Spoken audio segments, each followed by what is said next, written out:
Egaa gaaffii ijoollee dhiiraa hedduu kan ta'e maalidha? Leengasii yookiin dheerinni qaamni saalaa dhiiraa hagam ta'uu danda'a? Akkasumas immoo maalirratti hundaa'a kan jedhudha. Waan dubbisnee irraatii qilleensottoota qorannoota garaagaraa irraa wal qabnee simbira geenye jechuudha. Ibsa jecha namoota addanuu sheerii gochuu keessan dagatina. Komantii jalatti gaaffii yaada qabdan nuufaa keessan dagatina.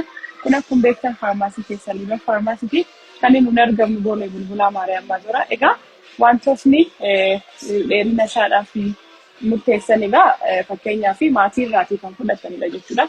Egaa yeroo booddee immoo fakkeenyaaf kanneen akka dhibee sukaaraa, dhibee dhiibbaa dhiigaa, furdina qaamaa garmaleedhaan egaa irrachuu danda'a jechuudha. Gadi bu'aa deemuu ni danda'a jechuudha. Wantoonni kun akka inni gadi bu'u wantoota godhan keessaa warri tokkodha. Kanaafiyyuu dhibeeta kanaaf immoo ofirraa eeguudhaaf nyaata keessaa sirreessuu dandeessanii akkasumas immoo egaa ispoortii jechuudhaan wantoota kanarraa of eeguu dandeessan jechuudha. Akka leengasii dheerinni isaa sinjalaa irrachaa gadi bu'aa hin deemnetti jechuudha.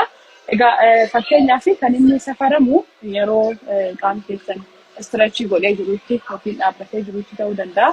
Yookiin immoo yeroo normaalii ta'etti safaramuu danda'a. Eejiin qorannoo garaagaraa irraa argisiisu yeroo istiraachii godhiin yeroo normaalii ta'ee jiru 3.6 inchii fi seentimeetiraan immoo 9.1 jechuudha.